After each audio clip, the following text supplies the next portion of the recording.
আল্লাহ তাআলা বলবেন, বন্ধু এই আসন তো আপনার জন্য, বন্ধু বসেন না, আপনি বসবেন না? তো আল্লাহর নবী বলবেন, রব্বুল আলামিন আমার জন্য বলাতে তো হাত রাখছি, আমার এটা তো আমি গ্রহণ করছি, আপনি দিয়েছেন বলে কিন্তু আমি বসবো না মাওলা। আল্লাহ বলবেন, কেন বসবেন না? আল্লাহর নবী বলেন, রব্বুল আলামিন আমি যদি বসে যাই হাসরের এই বিরাট ময়দানে আমার উম্মতের জন্য দৌড়াবে কে? আমার কোথায় কোন উম্মত গুনার কারণে, নাফরমানির কারণে আটকায় যায় কিনা?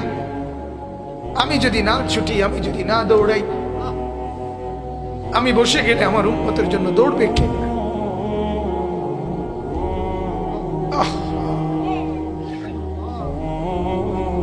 বাপ, চিনা দরকার ছিল যাকে, চিনলেন না তাকে।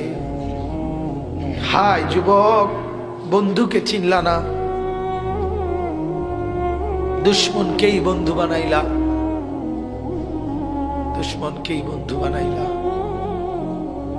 আপন বন্ধু যিনি তাকে চিনলা না, দুশ্মনকেই গ্রহণ করলা। চেহারায়, সুরতে, চলনে বলনে, আচারে উচ্চারণে বেঈমান যেভাবে সাজায় দেয়, তুমি তাকেই গ্রহণ করলা যে তোমার বন্ধু। কি কথা একটা নবী কেমনে বললেন!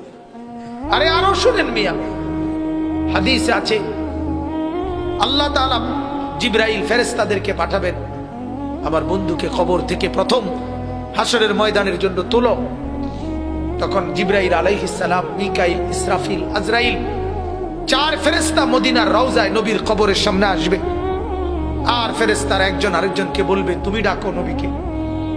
সবাই বলবে না। শেষ পর্যন্ত বলবে, জিবরাইল তোমার সাথে নবীর মহব্বত বেশি, তুমি বেশি আসছিলা গেছিলা দুনিয়াতে, তুমি ডাক দাও, আমরা সাহসে কুলায় না। জিবরাইল তখন ডাক দিবি, ইয়া রাসূলুল্লাহ আপনি ওঠেন, হাসরের ময়দানের জন্য আপনি দাঁড়ান। আল্লাহর কসম বাপ কসম, হাদিস আছে নবীজি সাল্লাল্লাহু আলাইহি সাল্লাম বলেন, আমার উম্মত আমি নবী তখন এই কবর থেকে উঠেই কপালের বালু মুছতে মুছতে আল্লাহর নবী বলবেন, জিবরাইল আমার উম্মত কোথায়? আমাকে নেওয়ার জন্য আসে নাই নাকি তারা জাহান্নামে চলে গেছে? জিবরাইল তখন চোখের পানি ফেলে বলবেন, না ইয়া রাসূলুল্লাহ, এখনো কেউ কবর থেকে উঠে নাই, কাউকে আল্লাহ এখনো উঠায় নাই, আপনি উঠলে এরপরে সবাই উঠবে। উঠেই নবী বলছে, হায় আমার উম্মত